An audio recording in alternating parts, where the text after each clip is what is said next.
அஸ்ஸலாமு அலைக்கும் வரஹ்மத்துல்லாஹி வபரகாத்துஹு. அல்ஹம்துலில்லாஹ்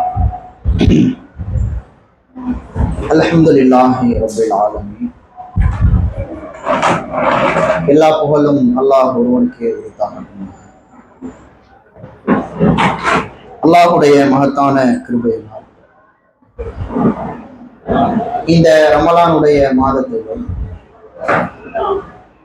இரவு நேர தொழுகையை நிறைவு செய்திருக்கிறோம். நபிகள் நாயகம் ஸல்லல்லாஹு அலைஹி வஸல்லம் அவர்களினுடைய பிறப்பு முதல் இறப்பு வரை என்ற தலைப்பை குறித்து ஒவ்வொரு நாளும் நபிகளாரினுடைய வாழ்க்கையிலே நடைபெற்ற சில முக்கிய நிகழ்வுகளை நாம் அறிந்து கொண்டுள்ளோம். அந்த அடிப்படையில் நேற்றைய தினம் நபிகள் நாயகம் அவர்கள் எப்படி மக்காவை வெற்றி கொண்டார்கள், மக்காவுடைய வெற்றியிலே நடந்த சில முக்கிய நிகழ்வுகளை குறித்து அறிந்தோம். அதனுடைய தொடர்ச்சியாக இன்றைய தினம் நபிகள் நாயகம் ஸல்லல்லாஹு அலைஹி வஸல்லம் அவர்களினுடைய வாழ்க்கையின் இறுதி கட்ட அந்த முக்கிய கடமையான ஒரு செயலை குறித்து அறிந்து கொள்ள கடமைப்பட்டது. பொதுவாகவே ஒவ்வொரு முஸ்லிம்கள் மீதும் 5 விஷயங்கள் கடமையாக்கப்பட்டு உள்ளது. கலிமா, தொழுகை, நோன்பு, ஜக்காத்து, ஹஜ்ஜு என்று சொல்லப்படும். இப்ப இதுல அல்லாஹ்வின் தூதர் அவர்கள் தன் தூதராக பயணித்த அந்த 23 ஆண்டுகளிலே எல்லா விதமான வணக்க வழிபாடுகளையும் அல்லாஹ்வின் புறத்திலிருந்து அறிவிக்கப்படக்கூடிய வகை செய்திகள் மூலமாக நிலைநிறுத்தினார்கள், மக்களுக்கு மத்தியிலே சொல்லி முடித்து விட்டார்கள். இப்ப அல்லாஹ்வின் தூதர் மீது மீதம் இருக்கக்கூடிய ஒரு கடமை என்று சொன்னால் இந்த ஹஜ்ஜு என்ற கடமை தான். அதையும் அல்லாஹ்வின் தூதர் அவர்கள் என்ன செய்கிறார்கள், தன் வாழ்க்கையினுடைய கடைசி ஆண்டிலே அல்லாஹ்வுடைய தூதர் அதை நிறைவேற்றி விடுகிறார். நபிகளார் செய்த அந்த ஹஜ்ஜு தான் ரசூலுல்லாஹ்வினுடைய முதல் ஹஜ்ஜும் முடிவான ஹஜ்ஜும் அதேதான். நபிகள் நாயகம் அவர்கள் ஒட்டுமொத்தமாக தன்னுடைய வாழ்க்கையிலே ஒரே ஒரு முறைதான் என்ன செய்திருக்கிறார்கள், ஹஜ்ஜு செய்திருக்கிறார்கள் என்ற செய்தியை இதன் மூலம் நம்மால் அறிந்து கொள்ள முடிகிறது. அப்ப இந்த ரசூலுல்லாஹ்வினுடைய ஹஜ்ஜத்துல் விதா, ஹஜ்ஜத்துல் விதா என்றால் இறுதி ஹஜ் என்று சொல்லப்படும். அப்ப இந்த இறுதி ஹஜ்ஜை அல்லாஹ்வுடைய தூதர் அவர்கள் செய்வதற்கு முன்னதாக பொதுவாகவே அல்லாஹ்வின் தூதர் அவர்களுக்கு ஜிப்ரீல் அலைஹிஸ்ஸலாம் அவர்கள் வருடந்தோறும் என்ன செய்வார்கள், திருமறை குர்ஆனை மறுபதிவு செய்வதற்காக வேண்டி வந்து கொண்டே இருப்பார்கள் ரமலானுடைய மாதத்தில். ரசூலுல்லாஹ்வின் வாழ்க்கையினுடைய ஒட்டுமொத்த காலகட்டத்தை நமக்கு அளவிட்டு குறிப்பிட்டு காட்டுறான். ஒரு வருஷமும் அல்லாஹ்வுடைய தூதரிடத்துல ஜிப்ரீல் அலைஹிஸ்ஸலாம் வந்து அந்த இடைப்பட்ட காலகட்டங்களில் அருளப்பட்ட ஒவ்வொரு வசனங்களையும் என்ன செய்வார்கள், மறுபதிவு செய்து கொண்டே இருப்பார்கள். ஆனா இந்த வருடம் ஹிஜ்ரி 10ஆம் வருடம் அல்லாஹ்வின் தூதர் அவர்களை சந்திக்க வந்த ஜிப்ரீல் அலைஹிஸ்ஸலாம் அவர்கள் 2 தடவை என்ன செய்கிறார்கள், திருமறை குர்ஆனை அல்லாஹ்வின் தூதர் அவர்களுக்கு மறுபதிவு செய்யக்கூடிய ஒரு நிலைகளை பார்க்கும். இந்த சம்பவங்கள் நடைபெறுகிற பொழுது அல்லாஹ்வின் தூதர் அவர்கள் கடைசி கட்டத்துல என்ன பண்றாங்க, ஹஜ்ஜுக்கு போகக்கூடிய ஒரு சூழல் ஆகும். இப்ப அல்லாஹ்வுடைய தூதர் என்ன பண்றாங்கன்னா, ஹஜ்ஜுக்கு போறாங்கிற செய்தி மக்களுக்கு மத்தியிலே தெரிந்த உடனே படைபலத்தோடு மிகப்பெரிய மக்கள் என்ன செய்யறாங்க, ரசூல் ஸல்லல்லாஹு அலைஹி வஸல்லம் அவர்களோடு இந்த ஹஜ்ஜை நிறைவு செய்வதற்காக வேண்டி படையெடுத்து வருகிறார். சாதாரண ஒரு நிலைதானே. இன்னைக்கு ஒரு தலைவர் நம்மை நோக்கி வர்றாரு, ஒரு முக்கியமான ஒரு அதிகாரம் படைத்தவர் வர்றாரு, ஒரு ஆளை சந்திக்க போறாங்கன்னு சொன்னா அந்த இடத்துக்கு நம்ம போயிருப்போம், முன்னாடி அதை பார்த்துட்டு வந்திருப்போம் தான், அதையெல்லாம் சந்திச்சுட்டு வந்திருப்போம் தான். ஆனா முக்கியமான ஒரு நிர்வாகி வர்றாரு, ஒரு அதிகாரி வர்றாருன்னா அவர் கூட என்ன செய்வாங்க, சில முக்கிய பிரமுகர்களோ அல்லது அந்த பகுதியை சார்ந்தவர்களோ என்ன செய்வாங்க, அந்த தலைவரோடு ஒரு முறை என்ன செஞ்சிருவோம், போய் பார்த்துட்டு வருவோம்னு சொல்லி அந்த ஒரு எதிர்பார்ப்பு, ஒரு ஆசை என்ன செய்யும், பொதுவாகவே மக்களுக்கு மத்தியில இருக்கக்கூடிய நிலைகள் இருக்கிறது. இது அரசியல்வாதி மத்தியில் நீங்க என்ன செய்யலாம், பெரும்பாலும் அதை பார்க்கக்கூடிய ஒரு சூழல் அமையும். ரசூலுல்லாஹ் அவங்க என்ன பண்றாங்கன்னா, அல்லாஹ்வுடைய தூதர் அவர்கள் ஹஜ்ஜுக்காக ஆயத்தமாகிற பொழுது ரசூல் ஸல்லல்லாஹு அலைஹி வஸல்லம் அவர்களோடு நிறைய மக்கள் என்ன பண்றாங்க, அல்லாஹ்வின் தூதரோடு என்ன செய்யும், நாம ஒரு முறை ஹஜ்ஜி செய்ய வேண்டும். ரசூல் ஸல்லல்லாஹு அலைஹி வஸல்லம் அவர்கள் செய்யக்கூடிய அந்த ஹஜ்ஜினுடைய கிரியைகளை நாமும் என்ன செய்ய வேண்டும், சேர்ந்து செய்ய வேண்டும் என்று சொல்லி அல்லாஹ்வின் தூதர் அவர்கள் பயணத்தை ஆரம்பம் செய்யறாங்க. முன்னாடி மக்களுடைய படை, பின்னாடியும் மக்களுடைய படை கொண்டே இருக்கிறாங்க. வலப்புறமும் மக்களுடைய படை, இடப்புறமும் மக்களுடைய படை. இப்படி அல்லாஹ்வின் தூதரை சூழ்ந்து என்ன செய்யறாங்கன்னா, அவ்வளவு மக்கள் மதீனாவில் இருந்து ஹஜ் செய்வதற்காக வேண்டி மக்காவை நோக்கி என்ன பண்றாங்க, ரசூலுல்லாஹ் கூட பயணம் பண்ணி வரக்கூடிய ஒரு சூழலை பார்க்கும். இப்படி அல்லாஹ்வின் தூதருடைய ஹஜ் பயணத்தினுடைய ஆரம்பமே என்னவாக, ரொம்ப ஒரு கெத்தான அடிப்படையில ஒரு தலைவருக்கு பின்னாடி, ஒரு ஆட்சி தலைவருக்கு பின்னாடி, இறை தூதருக்கு பின்னாடி அந்த தூதரை நம்பியவர்களாக என்ன பண்றாங்க, அத்துணை மக்களும் ரசூலுல்லாஹ்வோடு ஹஜ் செய்ய வேண்டும் என்று சொல்லி ஒரு நேச பரிவோடு என்ன பண்றாங்க, அல்லாஹ்வின் தூதரோடு பயணம் பண்ணி கொண்டு போறாங்க. இப்ப அதற்கு அடுத்தபடியாக என்ன நடக்குன்னு சொன்னா, அல்லாஹ்வின் தூதர் அவர்கள் அந்த ஹஜ்ஜுக்கு உண்டான ஒவ்வொரு கிரியைகளை நிறைவேற்றி கொண்டே இருக்கிறார். ஹஜ்ஜுக்கு போனோம்னா ஐயராம் அணியன் ஒரு எல்லையிலிருந்து என்ன செய்யணும், ஒவ்வொரு மக்களுக்கும் அந்த எல்லைகளை அல்லாஹ்வுடைய தூதர் நிர்ணயிச்சு கொடுத்தாங்களா இல்லையா, அந்த எல்லைகளுக்குள்ள என்ன பண்றாங்க, மக்கள் எல்லாம் இஹ்ராம் அணிந்து கொண்டு என்ன பண்றாங்க, அவங்க டிராவல்ல ஈடுபடுறாங்க. ரசூலுல்லாஹ் என்ன பண்றாங்கன்னு சொன்னா, தன்னுடைய ஒட்டகம், அந்த ஒட்டகத்துக்கு பேரு கஸ்வான்னு சொல்லுவாங்க. அந்த ஒட்டகத்துல என்ன பண்றாங்க, அல்லாஹ்வுடைய தூதர் இஹ்ராம் அணிந்த நிலையில பயணிக்கக்கூடிய ஒரு நிலை ஆகுது. அதுக்கப்புறம் ரசூலுல்லாஹ் என்ன பண்றாங்கன்னு சொன்னா, ஹஜருல் அஸ்வத் கல்லை முத்தமிடக்கூடிய ஒரு சூழல் இருக்கிறது. சஃபா மர்வாவை நோக்கி என்ன பண்றாங்க ரசூலுல்லாஹ், தொங்கோட்டம் ஓடக்கூடிய நிலைகள் இருக்கிறது.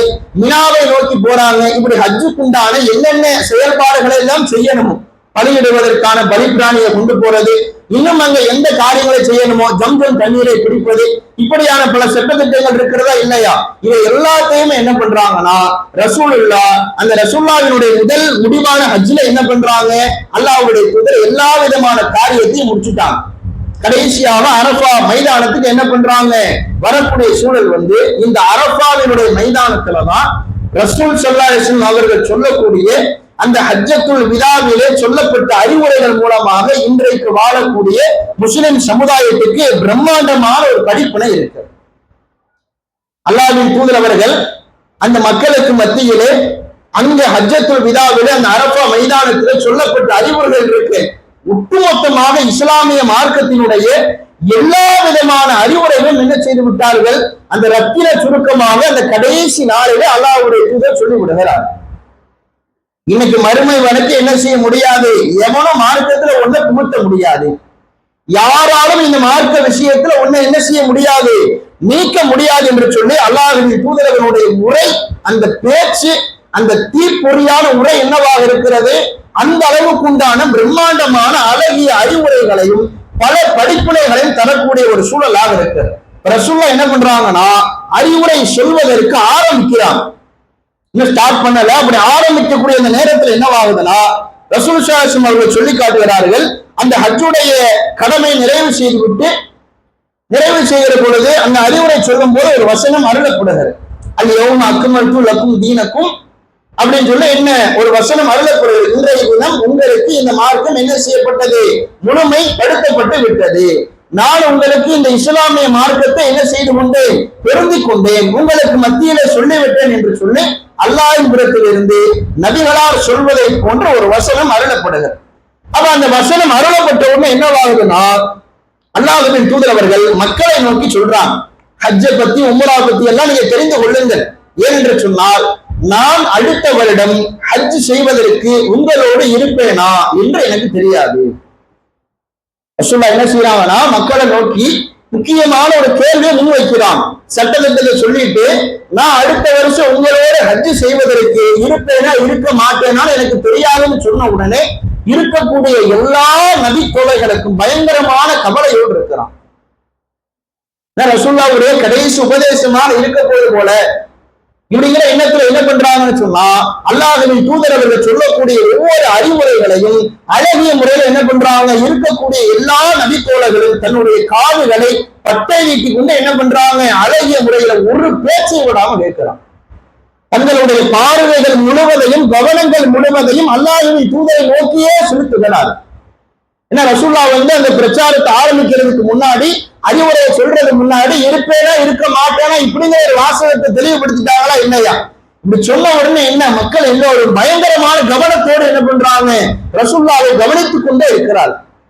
எந்த அளவுக்குனா அந்த பிரிதலுடைய நிலை எப்படி இருக்குன்னா, ஒரு தந்தை பிள்ளைகளை விட்டு பிரிகிற பொழுது எப்படி நடந்து கொள்வாரோ, அல்லது ஒரு பிள்ளைகள் தன்னுடைய தந்தையை இழக்கிற பொழுது அல்லது ஒரு அப்படியான ஒரு சூழல் வரும்போது அந்த பிள்ளைகள் எப்படியான ஒரு பாசத்தோடு இருப்பார்களோ, அந்த நிலையிலே அல்லாஹ்வுடைய தூதரும் கீழே இருக்கக்கூடிய நபித்தோழர்களும் ஒரு தந்தை பிள்ளையை போன்று என்ன செய்தார்கள், இருந்தார்கள் என்று சொல்லி அந்த வரலாற்று செய்திகளை என்ன பண்றாங்க, வர்ணனை பண்ணி குறிப்பிட்டு காட்டுகிறார்.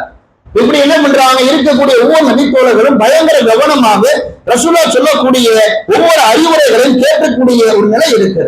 இது என்னவாகுதுன்னா, அல்லாஹ்வுடைய தூதர் முதல் அறிவுரையாக ஆரம்பம் செய்யறாங்க.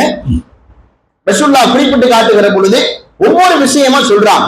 அறியாமை காலத்து விஷயத்தை பத்தி குறிப்பிட்டு காட்டுறாங்க. மார்க்கம்னா என்ன அப்படிங்கறத தெளிவுபடுத்தி காட்டுறாங்க. ஒரு முஃமினுடைய பண்புகள் எப்படி இருக்க வேண்டும், இப்படி எல்லா விஷயத்தையும் என்ன பண்றாங்கன்னா ரசூல்லா அவர்கள் குறிப்பிட்டு காட்டுறாங்க. அதுல அல்லாஹ்வுடைய தூதர் முதல் விஷயமாக சொல்லி காட்டுறாங்க, ரசூல்லா மினாவில் இருந்த போது இது எந்த நாள் என்பதை நீங்கள் அறிவீர்களா? அந்த நாளை குறிப்பிட்டு என்ன பண்றாங்கன்னா, இது எந்த நாள் என்பதை நீங்கள் அறிவீர்களா? அதற்கு மக்கள் எல்லாம் சொல்லுகிறார்கள், அல்லாஹ்வும் ரசூலும் நீங்களே நன்கறிந்தவர்கள், உங்களுக்கு தான் தெரியும் என்ன பண்றாங்க, கீழே இருந்த மக்கள் எல்லாம் பதில் சொல்லுகிறார்கள். உடனே அல்லாஹ்வுடைய தூதர் சொல்றாங்க, இது புனித மிக்க தினமாகும். இந்த நகரத்தை பொறுத்த வரைக்கும் இது எந்த நகரம் என்பதை நீங்கள் அறிவீர்களா? ரசூல்லா நாளை குறிச்சு கேட்கிறாங்க, இது புனிதமான ஒரு நாளுங்கிறாங்க. இந்த ஊரை மக்காவை குறித்து கேட்கிறாங்க. அப்பொழுதும் மக்கள் எல்லாம் என்ன பண்றாங்க, அல்லாஹ்வும் தூதருமே நன்கறிந்தவர்கள். அப்ப ரசூல்லா அவர்கள் பதில் சொல்கிறார்கள், இந்த நகரம் என்பது புனிதமிக்க ஒரு நகரம். மக்காவை குறித்து குறிப்பிட்டு காட்டுறாங்க. அடுத்த ரசூல்லா என்ன பண்றாங்கன்னு சொன்னா, இது எந்த மாதம் என்பதை நீங்கள் அறிவீர்களா அப்படின்னு கேட்கிறாங்க. அப்ப ரசூல் மக்கள் எல்லாம் சொல்லுகிறார்கள், அல்லாஹ்வும் அல்லாஹ்வுடைய தூதருமே நன்கறிந்தவர்கள். அப்ப அல்லாஹ்வுடைய தூதர் பதில் சொல்லி காட்டுகிறார்கள், இது புனிதமிக்க மாதம் என்று சொல்லி ரசூல்லா என்ன பண்றாங்க, சொல்லக்கூடிய நிலைகள் இருக்குது. இப்படி எல்லாம் சொல்லிட்டு என்ன பண்றாங்கன்னா, அல்லாஹ்வின் தூதர் அவர்கள் ஒரு செய்தியினை குறிப்பிட்டு காட்டுகிறார். இதையெல்லாம் சொல்லிட்டு, இது எப்படி இந்த நாள் புனிதமிக்க நாளோ, இந்த ஊர் எப்படி புனிதமிக்க ஊரோ, இந்த மாதம் எப்படி புனிதமிக்க மாதங்களாக இருக்கிறதோ, அதே போன்று உங்களுக்கு சொல்லுகிறேன், பிறருடைய உயிரும் பிறருடைய உடைமைகளும் பிறருடைய மானமும் புனிதமிக்கவை என்று சொல்லி ரசூலுல்லாஹ் என்ன பண்றாங்க, இந்த 3 காரியங்களை உதாரணமாக சொல்லிவிட்டு ஏழை மக்களுக்கு மத்தியில எதுல அதிகமான மக்கள் தவறளிப்பார்களோ, எதை நோக்கி மக்கள் வழிகேட்டான காரியத்தை நோக்கி சொல்லுவார்களோ அதை குறித்து என்ன பண்றாங்க, ரசூல் ஸல்லல்லாஹு அலைஹி வஸல்லம் அவர்கள் குறிப்பிட்டு காட்டுகிறார். உயிர் உடைமை மானம் இந்த விஷயத்துல என்ன செய்யுங்க, புனிதம் என்று அதை நினைக்க வேண்டும். எந்த விஷயத்திலும் அநியாயமா என்ன செய்யக்கூடாது, ஒரு உயிரை நீங்கள் வாங்கிவிடக் கூடாது. பிறருடைய பொருளை என்ன செஞ்சிடக்கூடாது, அநியாயமான முறையிலே அபகரிச்சிடக்கூடாது. ஒருவனுடைய மான விஷயத்தில் என்ன செய்யக்கூடாது, நீங்கள் விளையாட்டுத்தனமாக இருந்து விடக்கூடாது. இந்த மக்காவுக்கு வந்தா எப்படி கண்ணும் கருத்துமாக கட்டுப்பாடோடு இருப்பீர்களோ, இந்த மாதத்தை எப்படி புனிதமிக்கதாக நினைத்து நிறைய நல்ல அமல்களை செய்வீர்களோ, இந்த தினம் எப்படி உங்களுக்கு புனிதமிக்க தினமாக நீங்கள் கருதி மரியாதை செலுத்துகிறீர்களோ, அது மாதிரி நீங்கள் பிறருடைய இந்த 3 விஷயத்துல என்ன செய்யணும், கண்ணும் கருத்துமா இருக்கணும். அதுல நம்ம எந்த அளவுக்கு இருக்குன்னு யோசிச்சு பார்க்கணும். நீ கொலை செய்யக்கூடிய காரியங்கள் சொற்பமான ஆட்கள் தான். ஒரு சில பேர் என்ன செய்வான், அந்த பாவத்துல ஈடுபடக்கூடிய நிலைகள் இருக்கிறது, பெரும் பாவத்தை செஞ்சிருவோம். ஆனாலும் இன்றைக்கு கொள்கை விளங்கியவர்கள் கூட பிறருடைய உடைமை விஷயத்துல பிறருடைய மான விஷயத்துல என்ன செய்யணும்னா ரொம்ப கவனம் வச்சிருக்கும். ஒருவனை பற்றி இலகுவான முறையில புறம் பேசிட்டு போயிடும். அவனுடைய மனது இந்த இடத்துல காயப்படும். அதை ஒருவர் செய்யாத செயலை என்ன செஞ்சிருவோம், அவதூறாக பேசக்கூடிய நிலைகள்லாம் ஆகிவிடுகிறது. அவன் அந்த செயலை செஞ்சிருக்கவே மாட்டான். ஆனா ஏதோ ஒரு பழியின் காரணமாக, ஏதோ ஒரு முன் பகையின் காரணமா என்ன செஞ்சிருவான், அவன் செய்யாத ஒரு செயலை குறித்து மக்களுக்கு மத்தியில அவதூறாக பேசக்கூடிய நிலைகள் இருக்கு. அதுல ஒருவனை எப்படியெல்லாம் கேவலப்படுத்த முடியும். அவன் நம்மளை விட சின்ன ஆளா இருப்பான், இல்ல அதிகாரத்துல குறைஞ்சவனா இருப்பான், இல்ல செல்வ பலத்துல குறைஞ்சவனா இருப்பான், பதவி விஷயத்துல குறைஞ்சவனா இருப்பான். அப்ப இவனை கேவலப்படுத்தி பேச முடியும்னு சொல்லி ஒரு அதிகாரம் நமக்கு இருக்கும் போது அவனை என்ன செய்து விடுகிறோம், இலகுவான முறையில கேவலப்படுத்தி அவன் அவமானப்படுத்தக்கூடிய ஒரு சூழல் வருது. அப்ப இங்க என்ன பாதிப்படையது, அவனுடைய மானம் பாதிப்பாகக்கூடிய சூழல் ஆகுது. ஆனா இந்த அல்லாஹ்வுடைய தூதர் சொன்ன விஷயம் என்ன, பிறருடைய மானம் என்பது புனிதமான ஒரு விஷயம் என்று சொல்லி ரசூலுல்லாஹ் குறிப்பிட்டு காட்டுறாங்கன்னா, அப்ப அதுல எந்த அளவுக்கு நம்ம விழிப்புணர்வோடு இருக்கணும். ரசூலுல்லாஹ்வுடைய கடைசி அறிவுரையாக இருக்கும் போது, கடைசி நாள்ல சொல்லப்பட்ட ஒரு முக்கியமான விஷயமாக இருக்கிற பொழுது அதுல ஒவ்வொரு முஸ்லிம்களும் என்ன செய்யணும், சரிவர கண்ணும் கருத்துமாக செயல்படக்கூடிய மக்களாக இருக்க வேண்டும். இந்த மாதிரி அறிவுரை என்ன பண்றாங்க, ரசூலுல்லாஹ் குறிப்பிட்டு காட்டிவிட்டு மக்களை நோக்கி இன்னொரு விதமான ஒரு கேள்வியை முன்வைக்கிறாங்க. கீழே எல்லா சஹாபாக்களும் இருக்கிறாங்க. அப்ப சொல்றாங்க, அல்லாஹ்வின் தூதர் அவர்கள் அந்த இப்னு அப்பாஸ் ரலியல்லாஹு அன்ஹு அவர்கள் இந்த செய்தி அறிவிக்கிறாங்க. இதுதான் அவர்கள் தன்னுடைய சமுதாயத்திற்கு கடைசியாக சொன்ன அறிவுரை. என்ன அறிவுரை தெரியுமா, அதுல அல்லாஹ்வுடைய தூதர் சொல்றாங்க, நீங்க மறுமை நாள்ல எல்லோரும் வருவீர்கள், வந்து என்ன செய்வீங்கன்னா உங்களிடத்துல அல்லாஹ் என்ன பத்தி விசாரிப்பான். என்ன விசாரிப்பான்னு சொன்னா, இந்த தூதர் உங்களுக்கு மார்க்கத்தை முழுமையாக சொல்லிவிட்டாரா இப்படின்னு என்ன செய்வான், அல்லாஹ் உங்களை நோக்கி என்னை பற்றியான விசாரணை உங்களுக்கு மத்தியில முன்வைப்பான் என்று சொல்லி நபி அல்லாஹ் என்ன பண்றாங்க, இந்த அறிவுரையை குறிப்பிட்டு காட்டுகிறார். கீழே இருந்து மக்கள் எல்லோரும் சொல்லுகிறார்கள், அல்லாஹ்வுடைய தூதரே உங்களுக்கு உண்டான அந்த பொறுப்பை நீங்கள் என்ன செய்து விட்டீர்கள், கணக்கச்சிதமாக சரியான அடிப்படையில முடிவு செய்து விட்டீர்கள். நீங்கள் என்ன செஞ்சிட்டீங்க, அல்லாஹ்வின் புறத்திலிருந்து அருளப்பட்ட இந்த வழிச்செய்திகள் அனைத்தையுமே எங்களை நோக்கி எங்களுக்காக வேண்டி அதை நீங்கள் முழுமையாக சொல்லிவிட்டீங்க, நாங்கள் உங்களுக்கான மறுமையிலே சாட்சி சொல்வோம் என்று மக்கள் எல்லாம் பதில் சொல்கிறார்.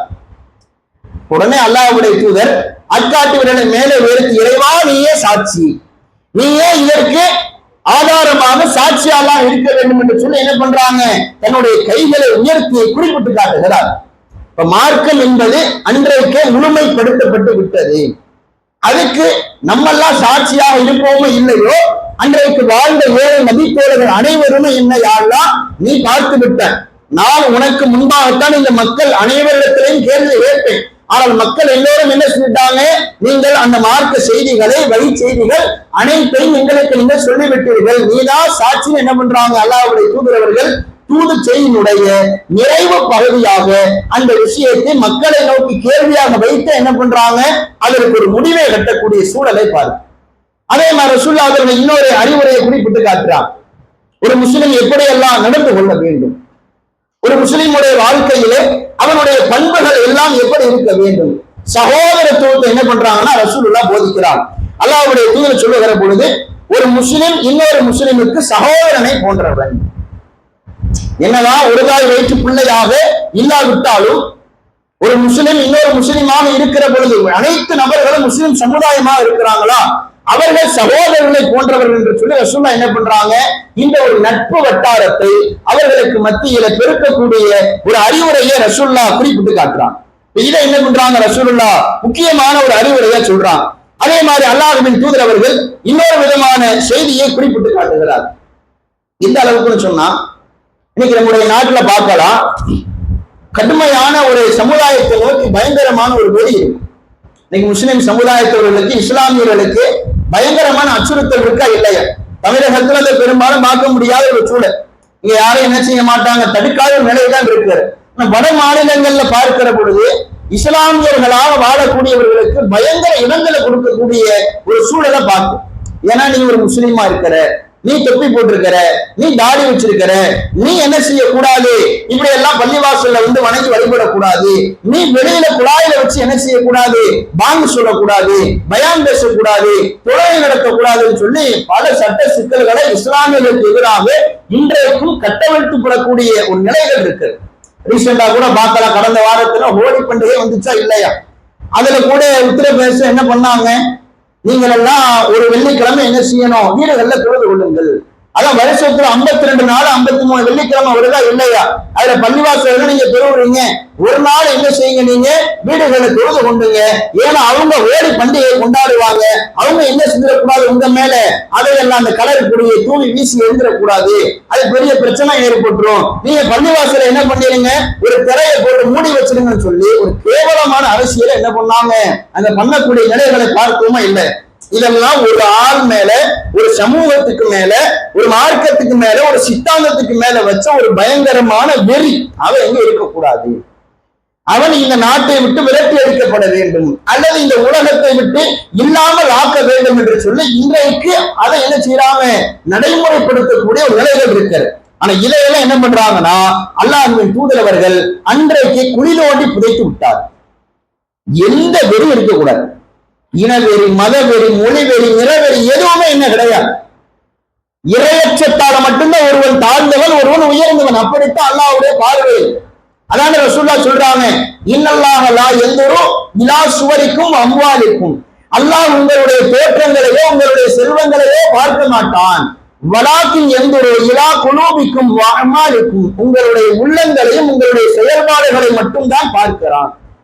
உன்னுடைய செயல்பாட்டை வச்சுதான் அல்லாஹ்விடத்துல ஏற்றவனா அல்லது இறங்கியவனா, உன்னுடைய உள்ளத்துல இருக்கக்கூடிய இறை பயம், இறை பக்தி இருக்கிறதா இல்லையா, அதை வைத்துத்தான் அல்லாஹ் என்ன செய்வான், இவன் உயர்ந்து விட்டான், இவன் கண்ணியம் இழந்து விட்டான் என்று சொல்லி அல்லாஹ் தீர்மானிப்பானே தவிர ஒருவன் கருப்பன் வெள்ளையில் இதை வைத்து அல்லாஹ் முடிவு செய்ய மாட்டான். அவன் இந்திய நாட்டவன், அவன் பாகிஸ்தானை சார்ந்தவன், இதை வைத்து அல்லாஹ் என்ன செய்ய மாட்டான். ஒருவனுக்கு உண்டான தீர்ப்பை நாளைக்கு மறுமையில கொடுக்க மாட்டான். இவை அனைத்தையும் அல்லாஹ்வுடைய தூதர் என்ன பண்றாங்கன்னு சொன்னா, ஒட்டுமொத்தமாக குளிதோண்டி புதைக்கும் விதமாக அல்லாஹ்வுடைய தூதர் சொல்றாங்க, மக்களே உங்கள் இறைவன் ஒரே ஒருவன் தான். உங்களுக்கு உண்டான ரப்பு, உங்களுக்கு உண்டான எஜமான் யார் என்று சொன்னால் அது அல்லாஹ் மட்டும்தான். உங்களுடைய தந்தை ரசூலுல்லாஹ் குறிப்பிட்டு காட்டுற உங்களுடைய தந்தையும் ஒருவர் தான், ஆதம் அலைஹிஸ்ஸலாம். அவங்களை பத்தி என்ன பண்றாங்க, ரசூலுல்லாஹ் அந்த செய்தியை நமக்கு மென்ஷன் பண்ணி காட்டுறாங்க. அதை சொல்லிட்டு அப்படியே அல்லாஹ்வுடைய தூதர் சொல்றாங்க, ஒரு அரபியருக்கு அரபி அல்லாதவரை விடவும், ஒரு அரபி அல்லாதவருக்கு அரபியரை விடவும், ஒரு கருப்பருக்கு சிவப்பரை விடவும், ஒரு சிவப்பருக்கு ஒரு கருப்பரை விடவும் எந்த சிறப்பும் கிடையாது, இறையச்சத்தை தவிர. கருப்பா உள்ளவன் ஷஹப்பா உள்ளவனை விட தாழ்ந்தவன், ஷஹப்பா இருக்கிறவன் கருப்பா உள்ளவனோட உயர்ந்தவன். இதெல்லாம் இங்க கிடையவே கிடையாது. இறையச்சம் தான் பேசிக். இறை பயம்தான், அல்லாஹ்வை பற்றியான அச்சம் மட்டும்தான் அடிப்படையான விஷயம் என்று என்ன செய்யறாங்க, ரசூலுல்லாஹ் அந்த அறிவுரையிலே, அந்த ஹஜ்ஜத்துல் விதாவிலே மக்காவை நோக்கி இரவெளியை முழுக்க முழுக்க என்ன செய்தார்கள், அழிக்கக்கூடிய விதமாக ரசூலுல்லாஹ் பிரச்சாரம் பண்றாங்க அந்த மக்களை நோக்கி.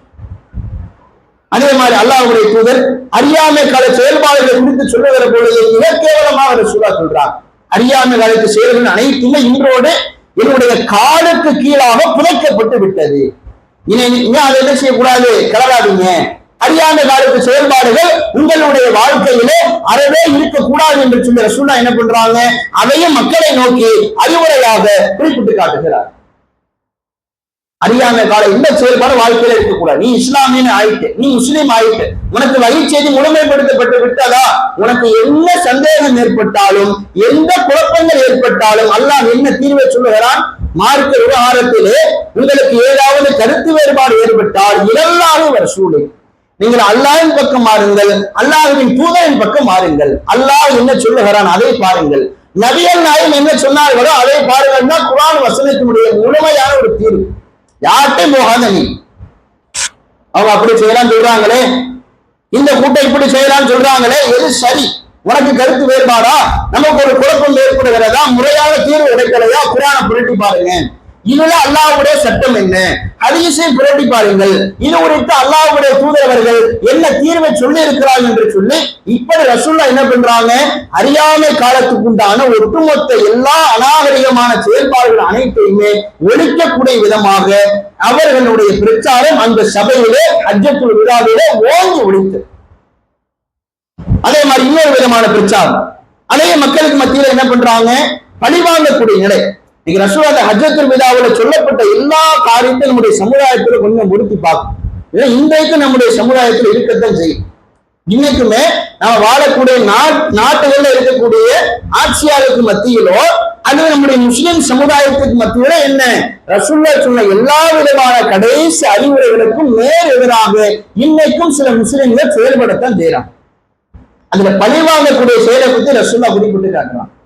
இன்றைய தினத்தோடு அறியாமை காலத்து அந்த நிகழ்வுகள்லாம் இருக்கிறா இல்லையா, அதுக்காக சில பேர் என்ன பண்ணுவாங்கன்னா பழிவாங்கக்கூடிய ஒரு சூழல் இருக்குது. அதெல்லாம் இன்னையோடு முடிக்கப்பட்டுருச்சு. இனிமே யாரும் என்ன செய்யக்கூடாது, பழிவாங்க கூடாது என்று சொல்லி ரசூலுல்லாஹ் என்ன பண்றாங்க, இறுதி அறிவுரையாக ஹஜ்ஜத்துல் விதாவில குறிப்பிட்டு காட்டுறான்.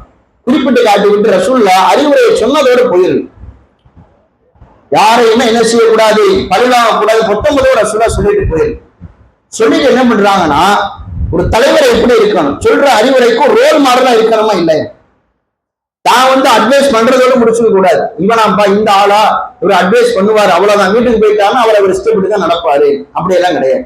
மக்களுக்கு மத்தியில தான் இப்படி பேசுவாரு, ஆனா குடும்பம் வந்துருச்சுன்னு சொன்னா அங்க வளைஞ்சு கொடுத்து போயிடுவாரு அப்படின்ற சொல்லாங்க. அல்லாஹ்வுடைய தூதர் இந்த பழிவாங்குதல் விஷயமாக செய்திகளை குறிப்பிட்டு காட்டும் போது என்ன பண்றாங்கன்னா, கொலைக்காக இப்போது ஒரு பழிவாங்கப்பட வேண்டும் என்று சொன்னால் அது என்ன, என்னுடைய குடும்பத்திலிருந்து ஒரு குழந்தைக்காக அப்படின்னு சொல்லி என்ன பண்றாங்கன்னா ரசூலுல்லாஹ் இந்த செய்தியில குறிப்பிட்டு காட்டுறான்.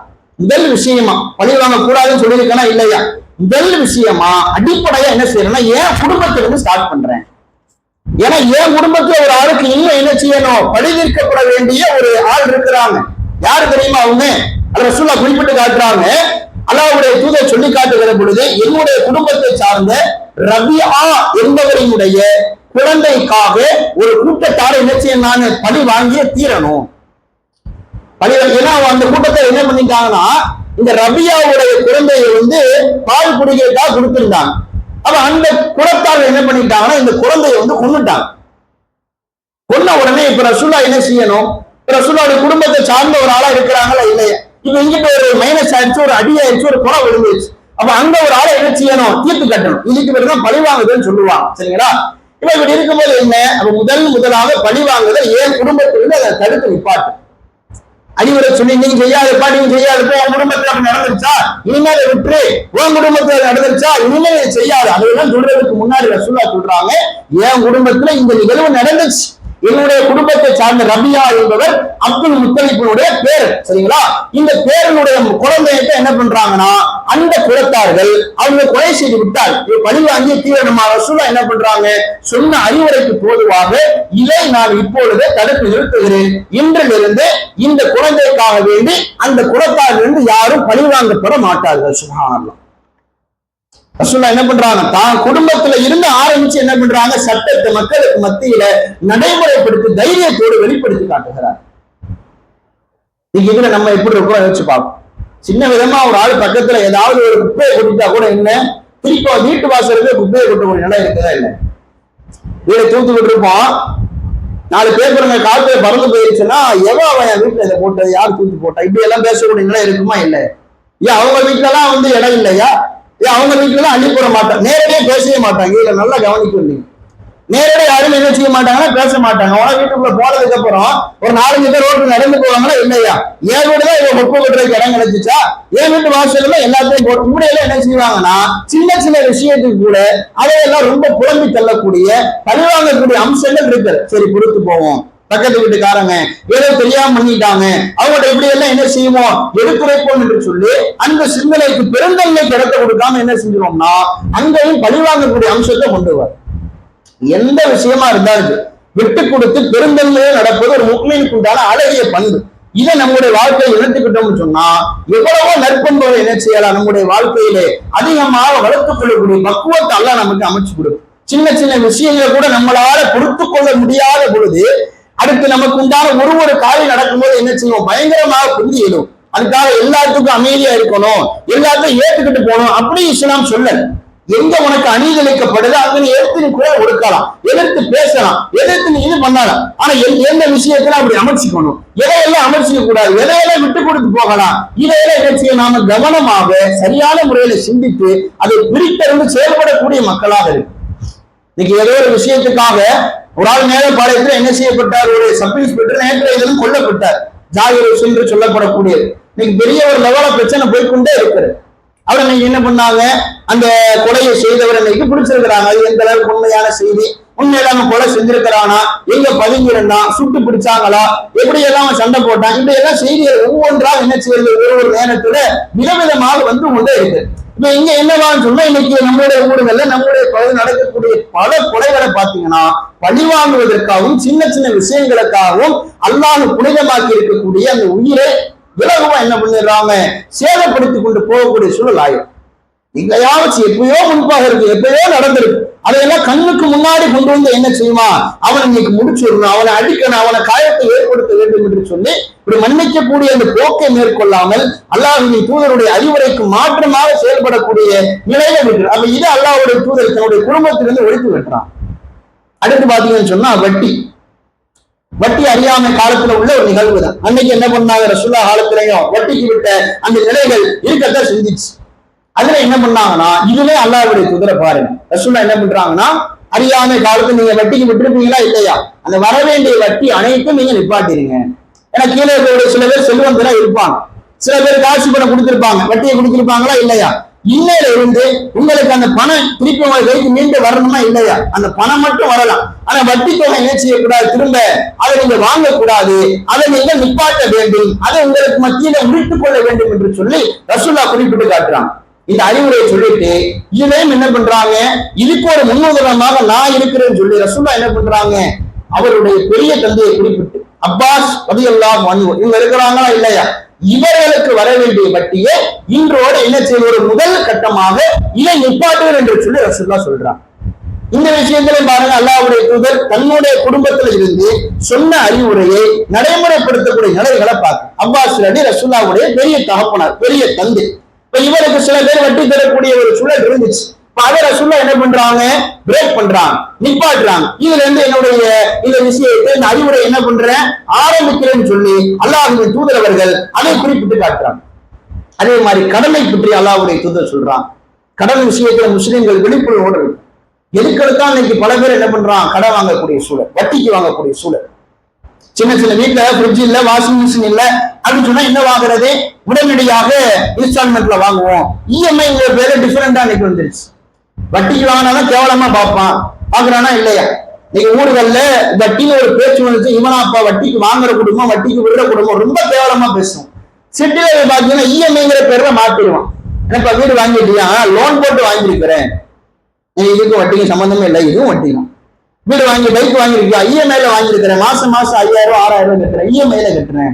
என்ன பெரிய இஎம்ஐ லோன், இங்கிலீஷ் வார்த்தை ஒண்ணு அழகா பேசணும்னே, சரி லோன் வாங்கியிருக்காரோ இஎம்ஐ வாங்கியிருக்காரு பரவாயில்லையே, அதுல சமுதாயத்துக்கு முன்னேற்றத்துக்கு வந்த மாதிரி என்ன செஞ்சிருவோம், மக்கள்லாம் விளங்கக்கூடிய நிலைகள் இருக்கு. எல்லா குப்பையும் ஒண்ணுதான், வட்டியும் ஒண்ணுதான், லோனும் ஒண்ணுதான், இஎம்ஐ ஒண்ணுதான், இன்ஸ்டால்மெண்ட் ஒண்ணுதான், தவணை தொகை ஒண்ணுதான், எல்லாமே ஒண்ணுதான். எல்லாம் என்ன செய்யுமா, வேற மாத்தி மாத்தி வச்சுட்டோம்னா அது பாவம் எல்லாம் கிடையாது. எல்லாத்துலயும் ஒரே பேட்டர்ன் தான், ஒரே என்ன ஒரே லேப்ல தான் போய்கிட்டே இருப்பான். வட்டினா கிராமத்துல இந்த பேரை பயன்படுத்துறாங்களா, இஎம்ஐனா அதே வார்த்தை தான், வேறு வார்த்தையில பயன்படுத்தி என்ன பண்றான், வட்டி 50,000 வண்டியை 60,000 கொடுப்பான். மாசம் மாசம் என்ன செய்யுமா, அந்த 1000 ரூபாயை கூடுதலா வசூல் பண்ணும். ஏன்னா ஒரு வருஷமா வசூல் பண்றாங்கல்ல, அதுக்கு முன்னாடி தொகை வேணுமா இல்லையா, ஒரு லாபம் கிடைக்கணுமா இல்லையா, இன்னைக்கு என்ன செய்யப்படுது, முஸ்லீம் என்ன செஞ்சிருவாங்க, பரவாயில்லையே நமக்கு ஒரு வருஷம் டைம் கொடுக்குறான், நம்ம மிடில் கிளாஸ் ஃபேமிலியால என்ன செய்ய முடியாது, பெரிய வீடுலாம் வாங்க முடியாது, பெரிய பைக்லாம் வாங்க முடியாது, அப்ப இது நல்ல ஒரு வாய்ப்பா இருக்குன்னு சொல்லி அந்த வழிவேட்டை நோக்கி போனா இந்த ரசூலுல்லாஹ் முழுக்க தடுக்கிறான். அதே மாதிரி கடன் வாங்கக்கூடிய விஷயமா இருந்தா அது தேவைக்கு நீங்க கடன் வாங்குறீங்களா, தேவையான அளவுக்கு வாங்குறீங்களா, அதை நீங்க என்ன செய்யுங்க, அழகிய முறையில அவர் நீங்க திருப்பி கொடுத்து விடுங்கன்னு சொல்லி அல்லாஹ்வுடைய தூதர் அந்த ஹஜ்ஜத்துல் விதாவிலே குறிப்பிட்டு காட்டுறான். அதே மாதிரி வாரிசுரிமை சட்டத்தை பற்றி என்ன பண்றாங்க, ரசூலுல்லாஹ் மக்களுக்கு மத்தியில விளக்கக்கூடிய அம்சங்கள் இருக்கிறது.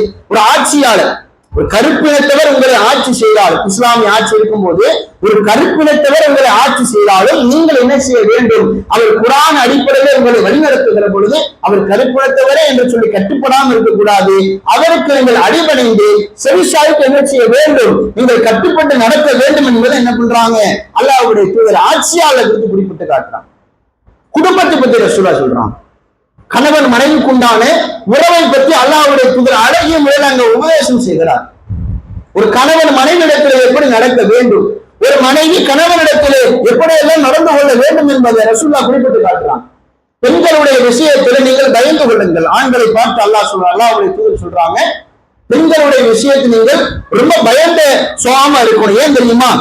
அவர்கள் நீங்கள் அமானிதமாக பெற்றிருக்கிறீர்கள். பெண்களை பத்தி ரசூலுல்லாஹ் சொல்லும் போது பல சிறப்புகளை அல்லாஹ்வுடைய தூதர் குறிப்பிட்டு காட்டுறாங்க, குர்ஆனும் சொல்லுகிறது. அவங்களை நீங்கள் என்ன செய்றீங்க? உங்களுடைய குடும்பத்துக்கு வருகிற பொழுது எல்லாத்தையும் விட்டவராக ஒரு அமானிதமாக என்ன உங்களுக்காக உங்களிடத்தில் வந்து சேர்கிற பொழுது அதுல என்ன செய்யும்? நீங்க கரெக்டான முறையில நேர்மையாக கண்ணியமாக பயத்தோடு என்ன செய்ய வேண்டும்? நீங்கள் நடந்து கொள்ள வேண்டும் என்று சொல்லி ரசூலுல்லாஹ் பெண்களை குறித்து இப்படியான செய்தியை குறிப்பிட்டு காட்டுறாங்க. சொல்லிட்டு என்ன பண்றாங்கன்னா, அல்லாஹ்வுடைய தூதர் சொல்றாங்க, அவர்களுக்கு நீங்கள் அழகிய முறையில உணவை கொடுங்கள், அவர்கள் நீங்கள் அழகிய முறையில உடுத்துவதற்கு உடையை ஏற்படுத்தி கொடுங்கள். வேறு ஒரு செய்தியெல்லாம் குறிப்பிட்டு காட்டுகிற பொழுது உங்கள் மனைவிக்கு நீங்கள் ஒரு கவல உணவு இருக்கிறதா இல்லையா, அதை நீங்க ஊட்டி விடுறது மிகச்சிறந்த ஒரு காரியமா என்ன பண்றாங்க ரசூலுல்லாஹ் சொல்லக்கூடிய நிலைகளை எல்லாம் பார்க்கும். அவ இப்படி அல்லாஹ்வுடைய தூதர் அவர்கள் இந்த கணவன் மனைவி விஷயத்திலே அவர்களுக்கு மத்தியில எப்படியெல்லாம் நடந்து கொள்ள வேண்டும், அந்த உறவை எப்படி நீங்கள் மேம்படுத்த வேண்டும், ஒருவேளை மனைவி ஒரு தவறு இழைத்தால் ஒரு குற்றம் இழைத்தால் நீ எந்த அடிப்படையில அவரை திருத்த வேண்டும். சின்ன தப்பு செஞ்சா தூக்கி போட்டு சாத்திடக்கூடாது. இது அல்லாஹ்வுடைய தூதர் சொல்றான். சின்ன சின்ன தவறு இழைக்கிறாங்களா, காயம் ஏற்படாத அளவுக்கு நீங்கள் அவளை அடியுங்கள். இப்படி அல்லாஹ்வுடைய தூதர் என்ன பண்றாங்க குறிப்பிட்டு காட்டுறாங்க. இப்படி சின்ன சின்னதா என்ன பண்றாங்க ரசூலுல்லாஹ் அவர்கள் அந்த ஒரு மனைவி ஏதாவது தவறு இழைக்கும் போது, ஏன்னு சொன்னா பெண்களுடைய விஷயத்தை பற்றி ரசூலுல்லாஹ் சொல்லும் போது அது ஒரு முதுகெலும்பை போன்றதா ரசூலுல்லாஹ் சொல்றான். ஒரேடியா நீ வளர்க்க நினைச்சுக்க, கண்ணாடி மாதிரி இன்னொரு செய்தியை சொல்றான். வழக்கில ஒரேடியா திருத்தணும், இப்படித்தான் இருக்கணும் அப்படித்தான் இருக்கணும்னு சொல்லும் போது உண்மை என்ன உடஞ்சு போகக்கூடிய சூழல் வந்து ரொம்ப குடும்பம் சின்னாபின்னமா சிதறி போயிடும். அப்ப அவரை என்ன செய்யணும்? கொஞ்சம் கொஞ்சமாக அறிவுரை சொல்லி பொறுமையாக இருந்து அவர்களுக்கு தோதுவாக அவர்களுக்கு ரிலேட்டிவாக அவர்களுக்கு தொடர்பாக இருந்து என்ன செய்யணும்? அந்த அறிவுரைகளை சொல்லி அவர்களை திருத்த வேண்டும் என்று சொல்லி கணவன் மனைவிக்கு உண்டான விஷயத்தை என்ன பண்றாங்க அந்த ஹஜ்ஜத்துல் விதாவிலே மக்களுக்கு மத்தியிலே சொல்லக்கூடிய நிலைகளை பார்க்க. அதே மாதிரி ஒரு முக்மீனுடைய பண்பாக ரசூலுல்லாஹ் சொல்லி காட்டுறாங்க. அல்லாஹ்வுடைய தூதர் சொல்லும் போது யாருடைய நாவில் இருந்தும் எவருடைய கரத்தில் இருந்தும் பிற முஸ்லிம்கள் பாதுகாப்பு பெறுகிறார்களோ அவர்தான் உண்மையான சிறந்த முஸ்லிம். அதே மாதிரி யார் தவறுகளை விட்டும் குற்றங்களை விட்டு விலகி இருக்கிறாரோ அவர் முஹாஜிர் என்று அல்லாஹ்வுடைய தூதர் குறிப்பிட்டு காட்டினார்.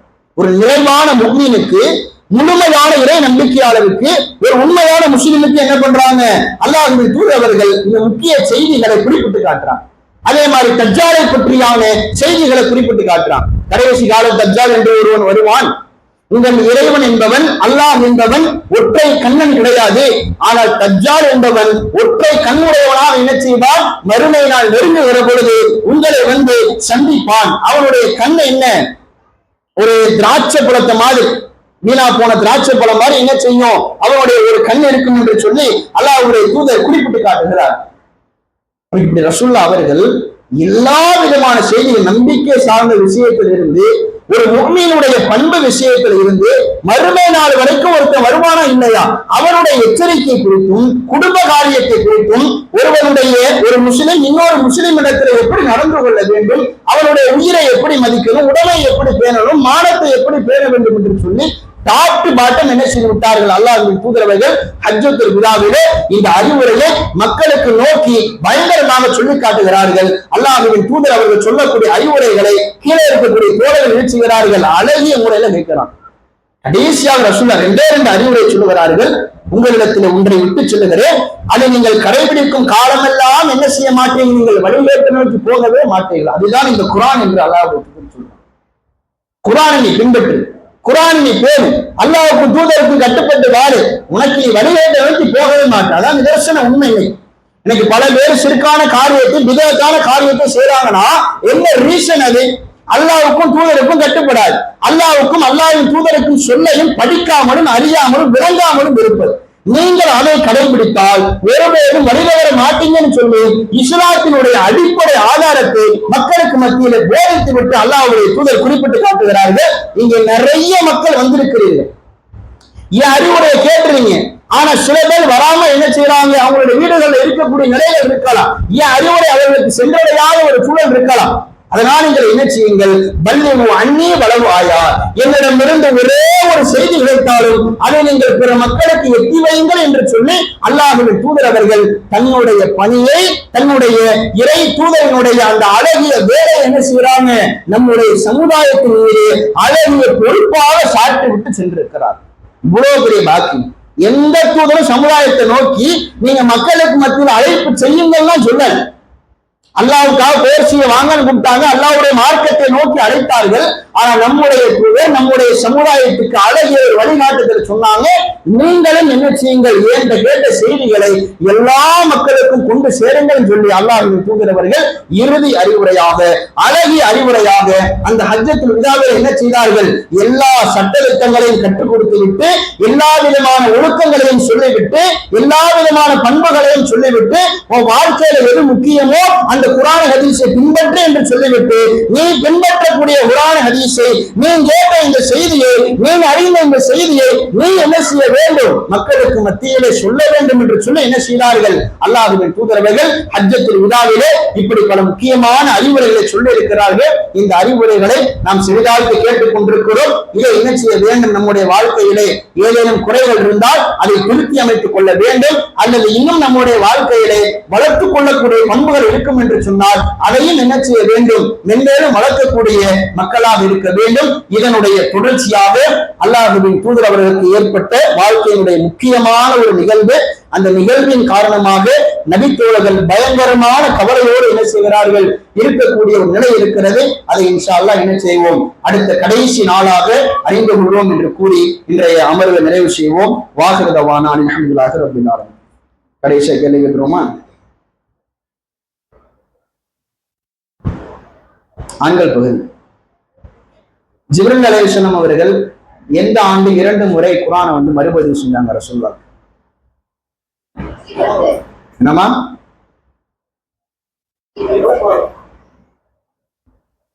எந்த ஆண்டு? ஹிஜ்ரி 10. சரி, ஓகே. பெண்கள் பகுதி. ரசூலுல்லாஹ் ஹஜ்ஜுக்கு போறப்ப ஒட்டகத்துல பயணம் பண்ணாங்கல்ல, அந்த ஒட்டகத்துடைய பேர் என்ன? கஸ்வா. சரி, அப்புறம் ஆண்கள் பகுதி. இந்த வட்டியை விடல் ரசூலுல்லாஹ் சொன்னாங்களா இல்லையா? வாங்கக்கூடாது என்று முதல்ல தன்னுடைய குடும்பத்துல ஸ்டார்ட் பண்ணாங்க. அந்த நபித்தோடைய பேர் என்ன? அப்பாஸ். ரசூலுல்லாஹ்க்கு என்ன உறவு? பெரிய கண்ணு. சரி, பெண்கள் பகுதி. பழிவாங்கக்கூடிய அந்த காரியத்தை என்ன செஞ்சாங்க ரசூலுல்லாஹ்? குழி தோண்டி புதைச்சாங்களா இல்லையா? அதுவே தன்னுடைய குடும்பத்துல ஒரு குழந்தைக்காக பழிவாங்கப்படணும்னு சொன்னாங்க. அது யாருடைய குழந்தை? ரபிஆ. மாஷா அல்லாஹ், அழகிய முறையில பயானை கவனிச்சு சொல்லுங்க. வாஹிருதவானா அல்ஹம்துலில்லாஹி ரப்பில் ஆலமீன். அஸ்ஸலாமு அலைக்கும்.